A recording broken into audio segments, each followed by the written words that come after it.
네, 안녕하세요. 오늘 한국의 양식에 대해 설명드릴 전라남도 해양수산과학원 신현정 연구사입니다. 김은 한국인 밥상의 대표 음식으로 다양한 용도로 활용이 가능한 식재료 중 하나인데요. 가장 대표적인 메뉴로는 김밥이 있습니다. 이 외에 김국, 김무침, 장아찌, 김부각 등이 있는데요. 저는 오늘 김의 역사와 김의 양식에 대해 설명드리겠습니다. 먼저 목차로는 첫 번째 김 양식의 역사, 김 생활사와 양식, 그리고 김 신품종 개발 현황에 대해서 말씀드리겠습니다.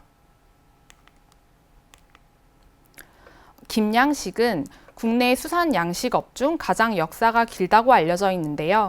또한 이름의 유래 역시 양식업과 관련한 토대로 구전되어 왔습니다. 1640년경 전남 광양에서 김여익이라는 사람이 참나무 가지에 붙어 표류해온 김을 양식했다는 이야기로 역사서상 일본의 김 양식이 양식보다 반세기나 앞선 역사입니다. 1714년 당시 광양군 현감인 허심에 의해 쓰여진 역사서의 일부를 보면 처음으로 김양식을 시작하여 김양식법을 개발하였으며 세인에게 좋은 음식을 조리케 하였으니 참으로 세상이 드문 식견이 아니겠는가라고 쓰여지기도 했습니다. 다음은 김양식의 변천사입니다. 1640년경 김이 붙어있는 나무 토막을 발견하고 나무로 된 섭을 세워 양식을 시작으로 이어 1834년 완도 조약도에서 대나무 발에 의한 양식, 1928년 수평식 부옹의 양식으로 발전하였습니다. 1949년 영국의 드류라는 과학자가 김포자 증식이 가능하다는 것을 발견하게 됐죠. 그리고 1970년대 이전 대발 양식에서 현재의 그물반 양식으로 전환되었습니다. 1980년대 자연체묘에서 인공체묘로 발전하였고 2000년대 들어서는 해상체묘에서 계획생산이 가능한 육상체묘로 발전하였습니다. 사진에 보시면 봉투 안에 김발을 넣어 김포자와 함께 바다에서 김 씨앗을 붙이는 과정을 일명 봉투식 체묘 그리고 해상체묘라고 합니다. 그리고 육상에서 물레에 김발을 감아서 일정한 양의 김의 씨앗을 골고루 붙이는 체묘법을 회전식 물레체묘 또는 육상체묘라고 합니다. 사진은 국내 최초 김 양식이었던 광양 태인도의 섭 양식장 사진입니다. 갯벌에 섭을 세워 양식을 김 포자를 붙여 양식을 시도하였죠. 이 다음 사진은 대나무 발에 의한 김 양식장 사진입니다. 해안 가까이에 낮은 수심에서 양식을 하기 때문에 물이 빠지면 걸어 들어가서 김 채취가 가능했습니다. 다음 사진은 현재 지주식 양식과 가장 유사한 형태인데요. 낮은 수심에서 대나무 말목을 박아 양식을 시도하였습니다. 다음은 현재 지주식 양식법인데요. 대나무 발 대신 그물발에 의한 양식 시설 모습입니다. 사진은 현재의 부류식 양식 방법인데요. 부류식 양식은 노출식과 무노출식으로 구분이 되는데 사진에서처럼 그물발을 뒤집어서 양식하는 방법이 노출식 양식 방법입니다. 김은 그 바닷물에 잠겨 있어야 성장을 하고 그리고 노출을 해줌으로써 김의 색태 그리고 품질 향상, 병해 예방에 도움을 줍니다. 우리나라에서는 해남과 진도에서 이 방법으로 양식을 하고 있습니다. 다음은 무노출식 양식 방법의 모습입니다. 다음은 마른 김 생산, 김 건조 방법의 발달 과정입니다. 1920년대 일일이 손으로 김을 떠서 한 장 한 장 말리는 간의 수공업의 형태에서 자연 건조하는 방식으로 현재 가공 공정이 발달하여 기계와 자동화 시설로 공장에서 마른 김을 생산해내고 있습니다. 다음은 김 생활사 및 양식 과정에 대해 설명드리겠습니다. 먼저 김의 생활사인데요. 김은 자웅 이주인 종과 자웅 동주인 종으로 구분이 됩니다. 생활사 단계는 크게 3단계로 이루어지는데 과포자, 사상체, 각포자로 이루어집니다. 그리고 암수 생식세포가 수정한 뒤 과포자라는 포자가 방출되어 사상체 형태로 자라나게 됩니다. 여기서 각포자 낭으로 성장 그리고 성숙하면서 김의 씨앗이 되는 각포자가 형성됩니다. 이 포자가 성장하여 우리가 먹는 김의 형태로 성장하게 됩니다. 김의 생활사로 본 양식 과정을 김의 생활사를 양식 과정에 적용해 보면 과포자를 실내에서 요리 사상체 형태로 성장시켜 보존하게 됩니다. 이 사상체를 이용하여 3월에서 4월 봄철에 굴폐각에 사상체를 잠입시켜 5월부터 9월까지 김의 씨앗이 굴폐각 속에서 성숙하게 되어 9월경에 포자가 방출하여 김 유엽의 형태로 자라나게 됩니다. 김의 포자가 석회질 속에 잠입하여 성장하는 성질을 이용하여 현재 김 양식에서는 굴폐각을 이용하고 있습니다. 우리나라 대표 양식 김 품종에 대해서 설명을 드리겠습니다. 김밥용 김으로 알려진 방사무늬김, 그리고 돌김으로 마른 김 형태의 돌김으로 주로 먹는 잎바디 돌김, 모무늬 돌김이 있습니다. 그리고 과거에 양식을 했지만 현재는 양식을 하지 않는 참김이 있습니다. 방사무늬 김과 모무늬 돌김, 참김은 여기서 자웅 동주, 함 엽체의 암수가 한 몸이고요. 암수 세포가 한 몸이고요. 잎바디 돌김의 경우 자웅 이주로 암수 엽체가 따로 있는 암수 딴몸인 종입니다. 김의 형태적 분석과 유전적 분석을 통해 종의 판별이 가능한데요. 엽체의 세포층 수, 세포당 엽록체 수, 그리고 거치상의 돌기의 유무, 생식세포의 형태, 엽체의 형태, 생육 시기 등으로 인해 형태적인 특징으로 종이 구분이 가능합니다. 그리고 유전자 분석을 통해 종의 판별과 유전자 특성을 통해 분류가 가능합니다. 다음은 김의 생식세포 형성 및 수정입니다. 감수 분열을 통해 정자낭인 조정기에서 정자가 형성이 되고 조각기에서 암수 생식세포가 수정하여 수정란인 과포자가 형성되어 방출됩니다. 사진은 김의 생식세포를 확대한 사진입니다. 대부분의 수산생물은 생식소는 암컷이 다홍색, 초록색 등 색을 띠는 반면에 대부분의 수컷이 생식소는 유백색을 나타냅니다. 이와 마찬가지로 김의 생식세포도 조정기는 유백색, 그리고 조각기는 붉은색을 나타냅니다. 오른쪽 사진은 수정란인 과포자의 확대 사진입니다. 과포자에서 긴 가지가 성장을 하면서 사상체 형태로 성장됩니다. 다음은 실내에서 과포자를 통해 사상체를 배양하는 과정의 사진입니다.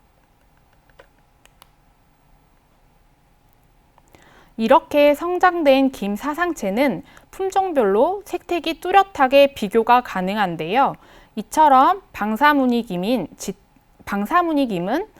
짙은 푸른색이나 검정색, 그리고 모무늬 돌김은 짙은 갈색, 그리고 잎바디 돌김은 붉은색을 띠고요. 긴잎 돌김은 자주색 형태를 띠게 됩니다. 다음은 김 양식을 위해 종자 생산 과정인 폐각 사상체 배양 관리입니다. 사상체를 실내에서 대량 배양을 하여 생산한 후 종자 생산에 쓰이는 굴 폐각에 잠입시켜 3월부터 9월까지 자연 조도와 자연 수온에 의해 성장하게 됩니다. 이처럼 굴 폐각 속에서 3월부터 9월까지 사상체의 성장, 그리고 각포자 낭의 형성과 성숙, 각포자의 방출을 확인할 수 있습니다. 굴 폐각 속에 잠입된 사상체는 수온 15도에서 20도에서 충분히 성장한 후 수온 25도 이상이 되면 각포자낭 형성과 성숙이 되고 체묘 시기인 9월 말 수온 22도가 되면 김의 씨앗이 되는 각포자가 방출 준비를 하게 됩니다. 시기별로 폐각사상체 성숙, 성장, 성숙되는 과정입니다. 다음은 폐각사상체 각포전항의 성숙 단계를 살펴보면 크게 6단계로 구분이 됩니다. 1단계에서 3단계는 각포자 낭지를 형성하여 붉게 부풀어 오르고 4단계는 각포자 사이에 간극이 생겨 둥글게 모양이 잡힙니다. 그리고 마지막으로 방출관이 열리면서 각포자가 방출되게 됩니다. 사진은 방출 직전의 실제 각포자의 모습입니다. 방출관이 열리면서 방출되는 포자가 관찰되죠. 다음은 양식을 위한 폐각사상체 수거 모습입니다. 각포자 방출 촉진을 위해 비닐 포대에 싸서 7일간 습도 처리 후 서늘한 그늘에 보관해 줍니다. 다음은 봉투식 체묘 방법입니다. 주머니에 성숙한 폐각을 넣거나 폐각사상체를 넣거나 김발 사이사이에 끼워 봉투를 씌워줍니다. 육상에서 봉투식 작업을 마친 봉투식 체묘발을 해상에 펼쳐서 사진처럼 설치를 합니다. 아래 사진처럼 김의 유엽이 관찰이 되면 분만 작업 후 김을 수확하도록 김발을 설치하게 됩니다. 다음은 회전식 물레에 의한 계획 생산이 가능한 육상 체묘 방법입니다. 이 방법은 해상 체묘보다 포자를 골고루 부착시켜 김 양식 시 단점을 보완하여 개발된 체묘 방법입니다. 다음 사진은 앞서 말씀드린 봉투식 작업 시 어린 김의 부착이 확인되면 봉투를 걷어내고 양식장에 김 양식 생산을 위해 설치하는 사진입니다. 이렇게 약 45일에서 50일이 지나면 우리가 먹는 김이 바다에서 자라나게 되는데요. 주로 김은 수협을 통해 위탁 판매되고 마른 김 시장을 거쳐 시장에 유통되게 됩니다. 다음은 봉투식 체묘, 해상 체묘 방법인데요. 실내에서 키운 유리사상체를 굴 폐각 속에 이식시켜 4월부터 5월까지 충분히 성장시킵니다.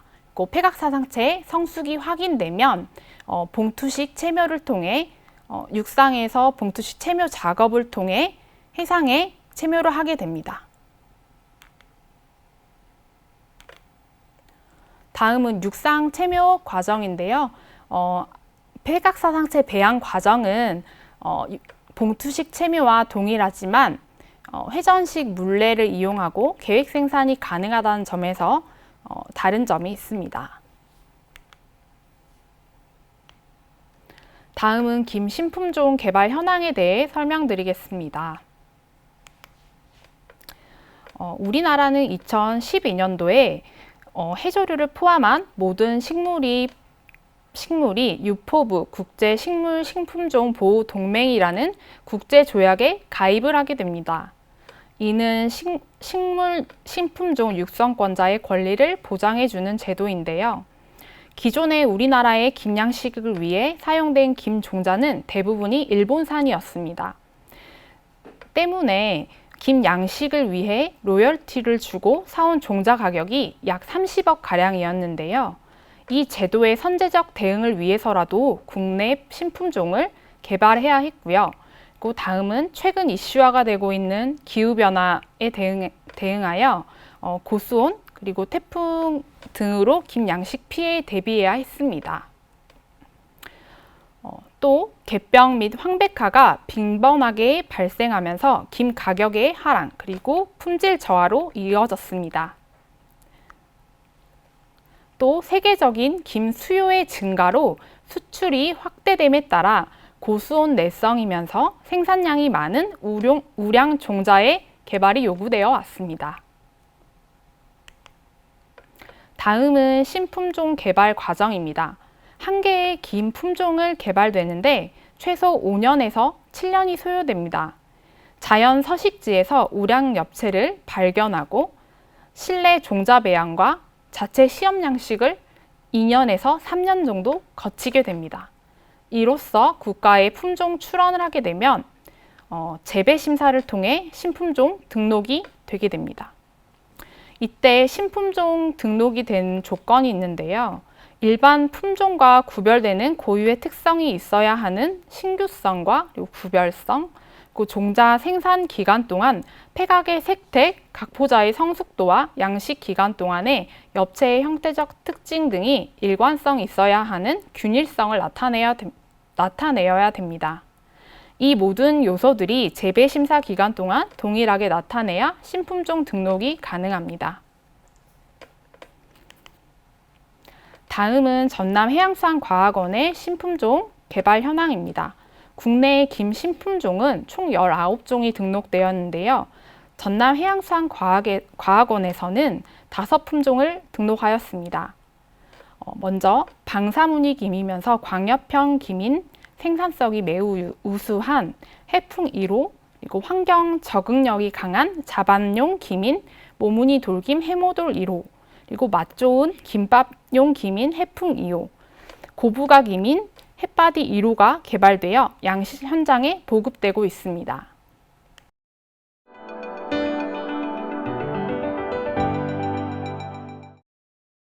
다음은 강의를 마치고 김에 대해서 궁금하실 내용에 대해서 질문을 준비해 보았는데요. 김 양식 과정에서도 병이 발생하나요? 김에는 사실 다양한 질병들이 있는데 일반적으로 김은 생리적 객병인 황백화 현상이 가장 빈번하게 일어납니다. 이는 김에서 필요한 영양염료인 질소와 인이 부족해서 나타나는 현상으로 최근 해남 일부 지역에서 피해가 있어 전량 폐기되어 이슈화가 되기도 했습니다. 다음은 우리가 먹는 김의 품종에 따른 특징에는 무엇이 있을까요? 앞서 강의 자료에서 설명하였던 우리나라에서는 주로 양식되고 있는 종이 3개의 종이 있는데요. 방사무늬 김은 일반적으로 먹는 일반 김과 그리고 김밥용 김, 모무늬 돌김은 자반용 김, 잎바디 돌김은 김의 형태가 주름이 많다 하여 일명 곱창김이라 불리우는데요. 가장 비싼 돌김에 해당합니다. 김과 해태에는 무슨 차이가 있나요? 라는 질문에 김은 한자어로 해이, 또 해우, 해태라고 표기하기도 하는데요. 바다의 옷이라는 뜻의 해이, 그리고 단백질 함량이 다른 해조류에 비해 많다는 의미에서 바다의 소고기라는 의미에서 해우, 그리고 바다에 낀 이끼 같다고 하여 해태라고 표현을 합니다. 모두 같은 김을 칭하는 말입니다. 김 연구와 관련해서 어려운 점은 무엇이 있나요?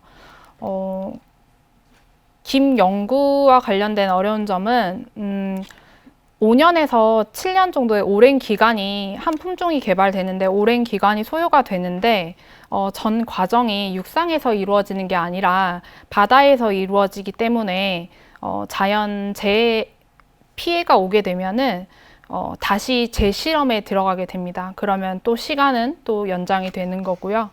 그리고 개인적으로는 대부분 연구기관이 해양 인근에 위치되어 있기 때문에 생활 여건이 좋지 않은데 개발된 품종들이 양식 현장에 보급되어 생산되고 있으면 때론 자부심도 느끼기도 합니다. 마지막 질문 중에 하나가 김이 자라는 지역에 따라 맛의 차이가 있나요? 라는 질문인데요. 현재는 가공 기술이 많이 발달하여 가공 공정이 들어가게 되면 맛있는 김을 얼마든지 생산할 수 있는데요. 지역에 따른 차이보다는 양식 방법에 따른 차이가 가장 큰데요. 지주식 양식과 불유식 양식을 할 때 적절한 노출 시간을 조절해 주다 보면 김의 성장과 그리고 색택, 품질이 향상되어 맛 좋은 김을 생산해낼 수 있습니다. 네, 마지막으로 바다에서 생산되는 김에 대해서 많은 관심 부탁드리고요. 긴 강의 경청해 주셔서 감사합니다.